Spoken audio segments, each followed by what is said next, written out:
This episode contains specific and graphic information about a crime.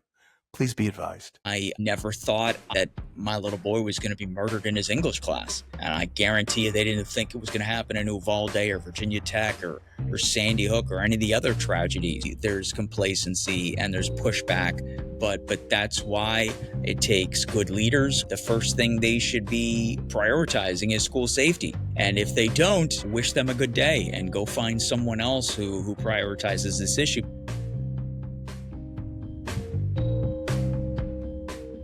Welcome to True Crime Prevention, the podcast that melds true crime with real solutions. Let's expose how all crime starts the same way, with a chance. Today, we won't give it a chance. I'm Paul Del Ponte, and I work with McGruff the Crime Dog. Thank you for joining us. We're very pleased today that we have with us Max Schachter. Max was the father of a young man who went to Marjory Stoneman Douglas High School in Parkland, which as soon as I say that, I think most of our listeners and viewers know exactly what we're going to be talking about. But we're going to be talking about it in a little bit of a different context because Max has sort of turned tragedy into advocacy on a wide range of things that when you talk about school shootings, a lot of people often overlook. So we're delighted Max can join us today and delighted for all the work you've been doing since that horrific day back in 2018. So thank you again. Absolutely. So I want to start, as soon as I say Parkland, you have the flashback to watching the news clips and where you were that day. And it's just one of those tragic events that unfortunately is ingrained in many of our memories. But your son, Alex, sadly was one of the victims. I'd like to spend a few minutes. Just tell us about Alex. I mean, he seemed like a great kid in many ways. And I think it's important to remember people as the people they were. So I think it'd be wonderful to tell us a little bit about Alex.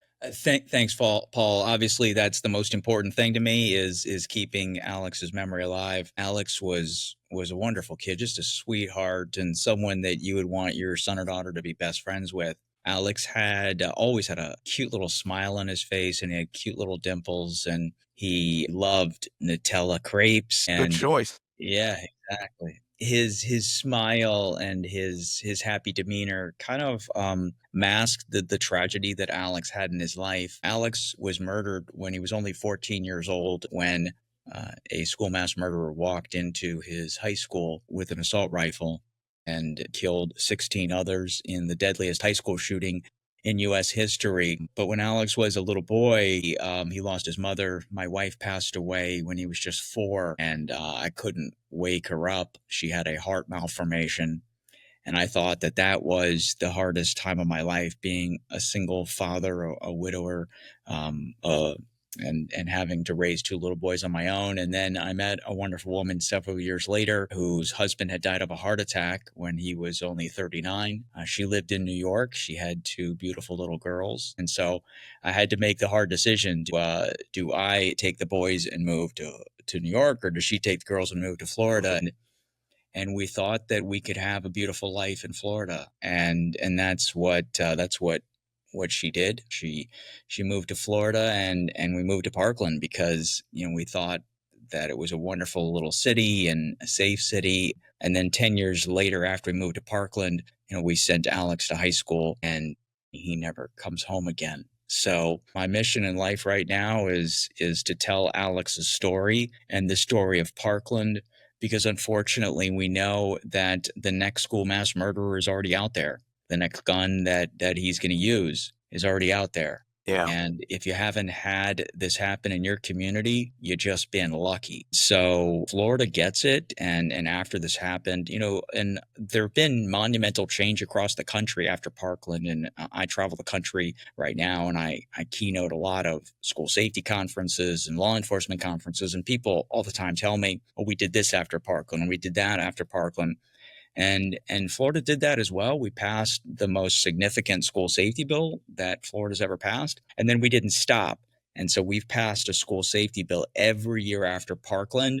And we have kept our foot on the pedal because we understand that the most important thing is that if your kids and your staff don't make it home to their families every day, nothing else matters. It doesn't matter Exactly. what they got on Exactly. their report card or their Right. English paper or their SAT. We've got to prioritize school safety so that because you can't teach dead kids. And that really is what crime prevention is all about. As you pointed out, that gun has probably already been sold. That next mass murderer is already out there. But how do we keep ourselves safe? And we think of a school and we assume it's safe. I often use the analogy 100 years ago, we had a big problem with school fires and communities rallied around that.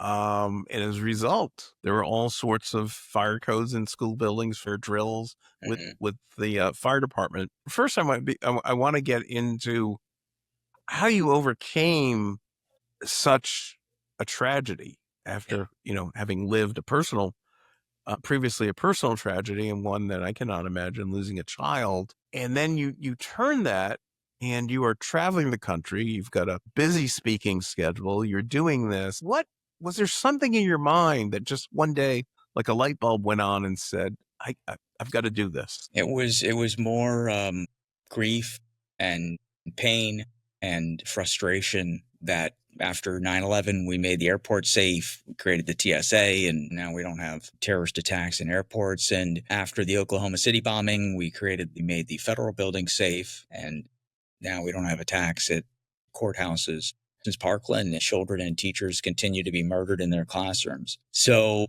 it was that confusion, and I have three other kids that I wanted to make sure that nothing happened to them. And so that's what drove me every day to start this advocacy work. And very quickly after Parkland, I started making trips to DC, and I worked with President Trump, and then I worked with President Biden, and now I work with the current administration to make schools safer. So we don't have a choice. As a parent, I had no idea that Alex was going to school with such a violent individual. And so that's the reason my wife and I created Safe Schools for Alex.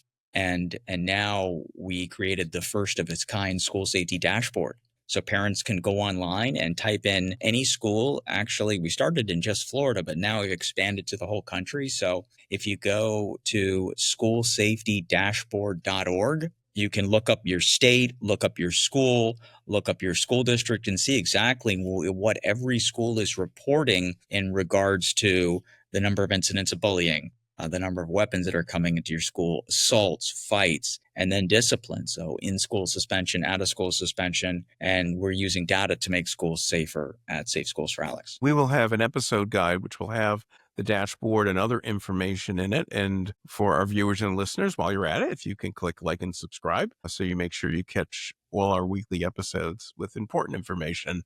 And again, this podcast is both talking about the crime and what happened as well as what you can do, because there is much we can do. Let's talk about some of the low-hanging fruit that communities are not taking advantage of where they could be making schools safer. What are a couple things schools could start doing right away? So there's a lot. For instance, in Florida, I would use Florida as a model. Florida is the leader in school safety across the country. And so we have, to give you an example, we have an armed officer in every K through 12 school throughout the state. We have armed guardians as well. We have mental health coordinators in every school district. We have threat assessment coordinators in every district and at the state level. We have panic buttons. Every teacher has a panic button now. We have passed Alyssa's law, and we have access control laws. So now every teacher has to teach behind a locked door. A lot of this came out of Parkland, and so the Parkland murderer walked through an unlocked, unstaffed gate to get on campus. And so now that doesn't happen anymore. In Uvalde, the Uvalde shooter walked through an open door, an unlocked classroom, and then killed all of those children in Uvalde. So a lot of this came out of Parkland, and now we are implementing school safety measures to make sure that it never happens again. Because those are basic, simple, easy to do, but unfortunately overlooked. And as you talk to people, as you talk to different schools, are you getting resistance? Are you getting the, well, that would never happen in our school, or we don't need that, or what are you hearing? No, absolutely. We live in the greatest country in the world, and we don't live in a country that is being attacked every day or is under threat. So, as Americans, we're very reactionary. And if you haven't been affected by gun violence, then there is a good chance that there's a lot of complacency. So, absolutely, it's unfortunate, but that's why I do what I do. That's why I bring my story, Alex's story, and the story of Parkland to, as many communities as I'm invited into to talk about what happens when you let complacency permeate and take over and you're not vigilant. And so that's what happened here in Parkland. I never thought, obviously, that my little boy was going to be murdered in his English class. And I guarantee you they didn't think it was going to happen in Uvalde or Virginia Tech or Sandy Hook or any of the other tragedies. So absolutely there's complacency and there's pushback, but that's why it takes good leaders. When you choose a superintendent, the first thing they should be prioritizing is school safety. And if they don't, wish them a good day and go find someone else who prioritizes this issue, because ultimately it's a culture issue. And if if the leaders of your community do not prioritize this issue, then you're SOL, you're shit out of luck. And it's upsetting when I go to school safety conferences and there are no superintendents at the conferences and it's just like the lower level folks. I mean, that's inexcusable. But that's a sign that they're not prioritizing this issue. And we've seen this movie before. We know what happens when you don't prioritize school safety and you have a Parkland. And that's what happened to Marjory Stoneman Douglas. The principal was disinterested and uninvolved in the threat assessment process, and he just shoved everything under the rug. And, ignoring a problem doesn't make it go away. And, that's a lesson that often people learn the hard way, as I'm sure that superintendent did. But in terms of your work to avoid that, being ahead of it, being two steps ahead of things, you had mentioned mental health counseling. Tell us a little bit more about that component in Florida and what is missing in most schools. Well, coming out of COVID, a lot of these kids, were not in school, they were not socializing, and they were just on their phones every day. So that led to a lot of self-harm, kids trying to hurt themselves and commit suicide. And, we're just now digging out from that. So in Florida and in a bunch of other states, we've banned cell phones in schools. That has led to an increase in academics and a decrease in violence in schools. And so the Parkland murderer had more mental health treatment than anyone, but quantity is not the same thing as quality. And there was nobody managing his care. And so that's why in Florida, we have prioritized mental health. And so we have a mental health coordinator that is coordinating mental health throughout every district. But mental health without physical security and school safety is not a good recipe either, because mental health issues, it's not like you broke your leg and you're in a cast and you're going to be fine, or you have a lumpectomy and they take out the lump and then you're fine. Mental health is a lifelong journey. It's not like you go get one session with a counselor and you're fixed. It's really, mental health is really a black hole, and it's hard and it's difficult, and it sometimes stays with people for a long, long time. So you've got to be doing both. You've got to be, that's why in Florida we focus on the prevention side and on the response and on the recovery. And so on the prevention side, the best tool we have is threat management. And that's what Florida's done. And then on the response side, we have a lot of measures implemented on the response side as well. And then we've learned a lot on the recovery side and unification and reunification. In terms of the physical layout of the schools, and is that getting much focus? I mean, most schools are already constructed, but we talk at the National Crime Prevention Council in terms of designing out crime. Are there things you can do that will inherently make a school safer besides locks, pathways, exits, entrances, all those kinds of things? Crime prevention through environmental design, SEPTED. Yeah. So absolutely. cutting back shrubbery, so people can't hide, making sure that every school has a visitor vestibule and a single point of entry is important, and educating everybody. In Florida, where it's law that you have to do active shooter drills in schools, and so that's important. And so these are life lessons that this is the world we live in right now, and unfortunately there's active shooters all over the place. So it's important that we teach kids, stop the bleed. We taught them back in long decades ago, stop, drop, and roll. And as you mentioned, Mhm. we haven't had any kid die in a fire because of the fire drills and the fire codes that we have implemented. But that's why we need to also establish national school safety standards. And so when you're building a new school, the school safety chief should be involved, and it should not just be left up to the architects. You've got to involve the law enforcement community, make sure that the experts on school safety are consulted, and everybody needs to be working together. Mhm. So it's all important. Have you talked to the accreditation boards? Each school needs to be accredited by a regional board that controls that, and wanted to see if that's an avenue for advocacy. I think it's a good idea. I have not. If you can connect me to the accreditation boards, that would be great. It's a We great will idea. work on that. So we like to take action, and we've got to give more focus to this issue. It is, like I said, too many times when people talk about a school shooting, the debate boils down into, do we ban this weapon? Do we ban that weapon? It never goes deeper than that. That's an important debate to have, but there's more. It needs to be a broader debate. It needs to be a broader community involvement. It's what are some of the early warning signs with a student? How does the school react to that?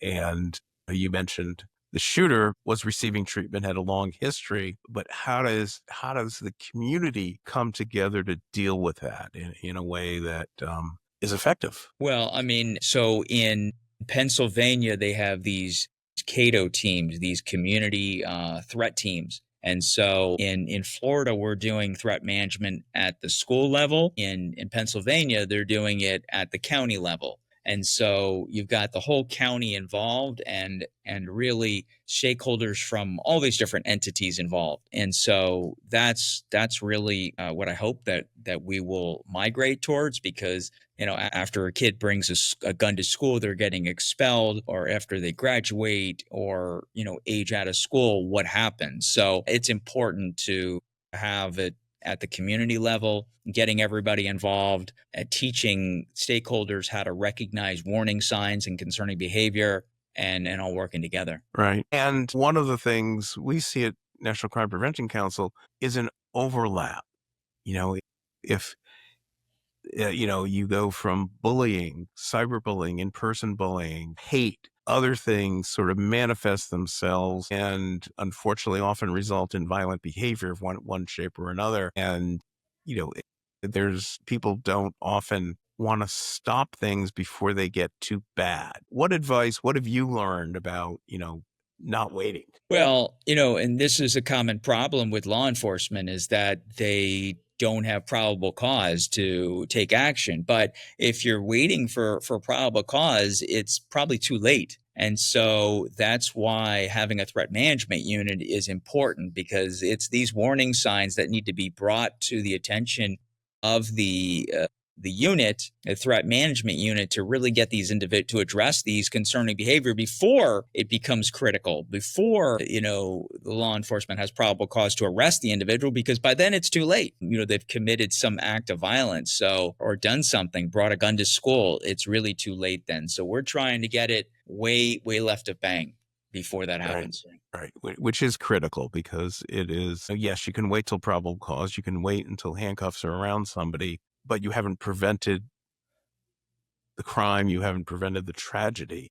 And it's about mitigation, it's about intervention. So if a kid, does something, if they make a threat online, and then you suspend a kid, okay, or you're expelling a kid, the kid's coming back into school. So how are you managing that threat and making sure that they get off their pathway to violence? Because the Parkland murder is really the poster child for this, for those individuals and those school districts who think that, oh, we suspended the kid or we expelled the kid, we're good. And it also goes for law enforcement, for the agencies that say, oh, well, we arrested that individual or we put him in a mental Right. health hold, we're good.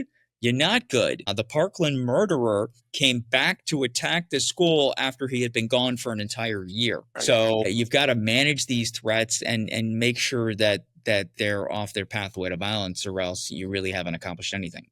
Talking about staying ahead of it, you've created this dashboard. Say I'm a parent and about to move or send my kids off to a new school. I go to this dashboard. What will I learn? So in Parkland and in most places in the United States, I never got the call from Alex's principal saying, great news, parents, our bullying numbers dropped by 20% this semester. Or parents, we've had 3 more weapons being brought into school this quarter, and we really need you to search the kids' backpacks before they're being brought to school. I never got any kind of that kind of data or information. And parents are really in the dark. They drop their kids off to school and they have no idea what's happening inside the classrooms. And so that's why we created this school safety dashboard. And so for the first time, there are other websites where you can go online. You can look at, graduation rate or how your school did on, this English test or that mathematics score. But there's no website where you can go online to look at school safety incidents, the number of incidents of bullying, the number of incidents of weapons coming into your school, the number of sexual assaults, the number of suicides, and the amount of discipline that's happening. So in school suspension, out of school suspension, and expulsions. And so our website, the school safety dashboard, is really a first of its kind, where you can go online and rank every school in your district, in your state. You can see where, what's happening everywhere. And so it's really the ultimate resource for parents to see what's happening in their kids' school, and then to use that information to have conversations with administrators, your school board members, your superintendent. And it's also a great place for advocates who want to advocate for more funding. My hope is that we can use data to make schools safer and surge resources to schools that need it most to make schools safer. And it's also a great segue for parental and community involvement. You look at those numbers and take the next step. Pick up the phone, call the principal. Hey, my son or daughter is going to be a freshman there, and I noticed your bullying rates seem a little high. I think number one, the principal is probably going to be a little surprised by that a parent is asking that question, and you're going to get attention. And everybody likes someone who sees a problem and offers to help fix it. And, saying, what can I do? And, how can you get involved with the PTA? What steps you can take? And I think a lot of times what you find out is the higher level of engagement around an issue brings awareness to it. And when there is awareness, problems seem to dissipate more. It's very simple. One of the basic safety tips McGruff started his career with 40 years ago. Don't leave your porch light on. Lights make burglars nervous. It's, a lot of times when you see bullying, making sure that the child has the skills to deal with that. We have resources on our website. You have resources. There are a lot of resources out there. Make sure that children are aware, have the conversation. What are some things that parents can do with information once you arm them? Yeah. And, of course, I built the website for parents, but it's also a great resource for school board members and for superintendents and for principals. So I'm sure every principal has their own data, but they don't know if their numbers are good or bad or high or low until you're able to compare it to every other school in your district or every other school in the state. And that's what the dashboard really gives you, that kind of visibility. You're able to, look at and say, oh my God, this school is in the top 10 in bullying or, or in out of school suspensions or in violence. And so what I hope is that will help school districts make intelligent decisions about where resources go, where funding goes. And also, I'm hoping that at the state level, the State Board of Education and the department and the Office of Safe Schools in your state will look at this data and search resources to schools that need it most. And there is power in the individual and there is power in the community. The more people start talking about these issues, the more attention they will get. And every school, every district has a variety of elected positions. And if somebody wants to start getting involved in running for office, school board is a good place to start. And people running for school board these days, they tend to address the most controversial, divisive issues. They try to get attention, but school safety is something everyone can agree on. And wouldn't it be great to start seeing more candidates pop up for local school board races just talking about school safety? Yeah, and that's why we created this dashboard. It's to really educate and shine a spotlight, because sunlight is the best disinfectant. And I had no idea that Alex was going to school with a violent individual. But parents have a right to know what's happening in their school, and that's why we created the dashboard. And so, for instance, if you look at the California data, it just shows like a bunch of zeros. So like if you look at the largest school district in the United States, LA Unified, there's just a bunch of zeros there. So I'm hoping that shining a bright spotlight on that issue in California will encourage transparency and accuracy in reporting, because you can't manage what you don't measure, and parents have a right to know what's happening. Absolutely. So if you're listening out there, LA School Board, let's get that fixed. I think part of it too is you mentioned working with the police. I think too often what we see is agencies, schools, police departments, everybody tends to stay in their own silo. They don't communicate with each other. I think that's another area where, when we talk about schools, active shooter drills in a school, one of our recommendations is, well, the police need to be involved. It just can't be the school alone. It's got to be, you need multiple components. You need to make sure that the EMT folks are also aware that there are systems in place so that these very good response mechanisms that we set up in the time of need kick in. That was, I think, a painful lesson from Uvalde learned. And, a lot of times too, we don't take advantage of the opportunities to learn that after a tragedy happens.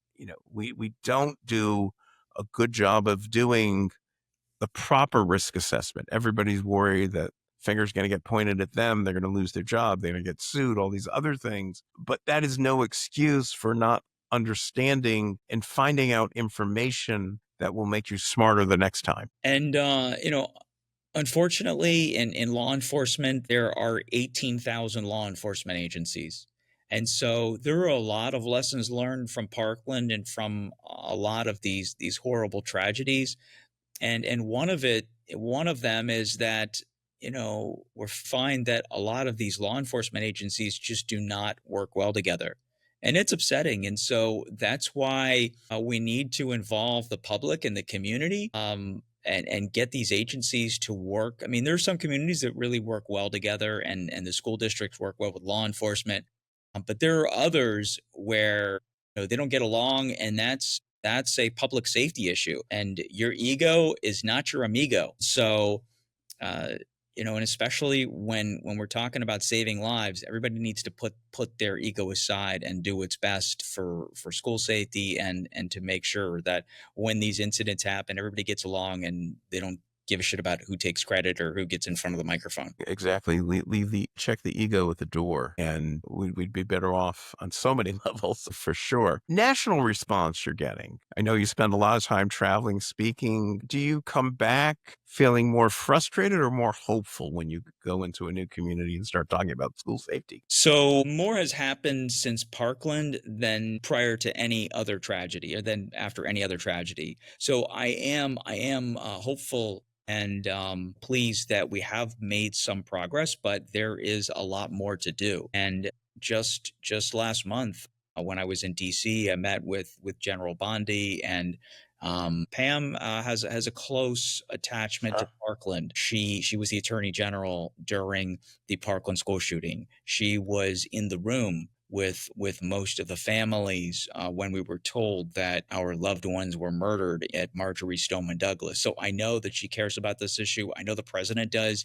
When I worked with him when he was in office the first time, he created the school safety clearinghouse, and so I know that they care about this issue. And so I'm hoping that we're going to make a lot more progress over the course of his term. So I'm going to be back in DC in 2 weeks again to try to get members of Congress to focus on this issue and to pass some common sense school safety legislation. And that's the reason we created the School Safety Policy Center. So for anybody that is watching this, and if there are any school board members or state legislators that want to help pass common sense school safety legislation at the district level or at the state level, I encourage them to reach out to me through Safe Schools for Alex. And we've assembled really top-notch group of subject matter experts who have done this in Florida, who have passed, school safety legislation that are making schools safer in Florida. And we want to help other states replicate what Florida's done to make sure this never happens again. Good.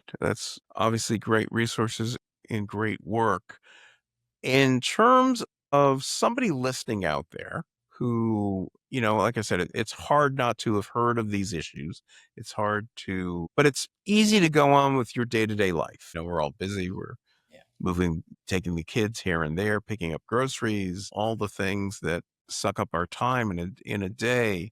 What's the advice for someone who's currently uninvolved? Well, the first thing I would do is to check out our school safety dashboard. That's really the ultimate resource for parents to get information about what's happening in their schools. Most likely, they're not going to get the information from their principals about what's happening after they drop their kids off. And so that's the reason we created the school safety dashboard.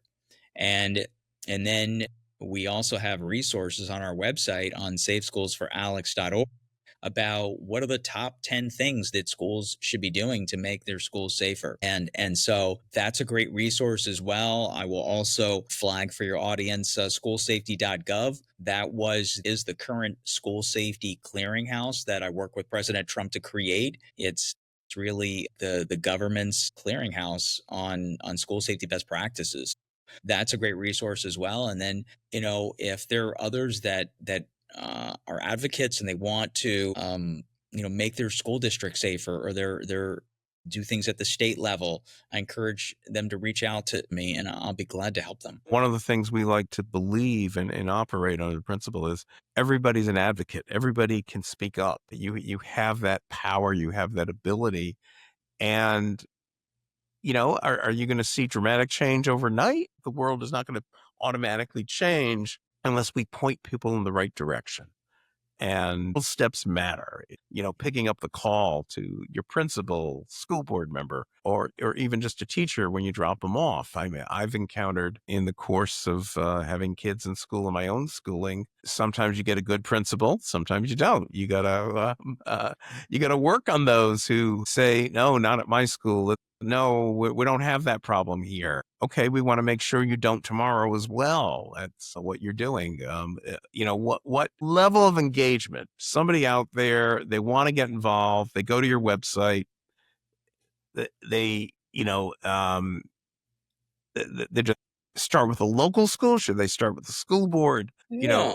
All the above. I mean, if you have a kid in school or not, it's starting at the local school and letting administration know. Sit down and have a conversation with the principal and let them know that school safety is the most important thing that you're worried about, and that if the kids and the staff don't make it home to their families every day, nothing else matters. And so letting them know, letting your state reps know, and then your members of Congress and your school board members, ask them, what are you doing to make our school safer? And people know if it's just a bunch of BS, and there's a lot of school districts that are really doing a great job and focusing on this issue. We've learned a lot after Parkland. So do you have an armed officer on campus? What threat assessment model are you using? One of the big problems right now is that we're seeing that you've got school districts that are using threat assessment models, but everybody's using a different model. And in Florida, we have a state law. Every school district must be using the same model,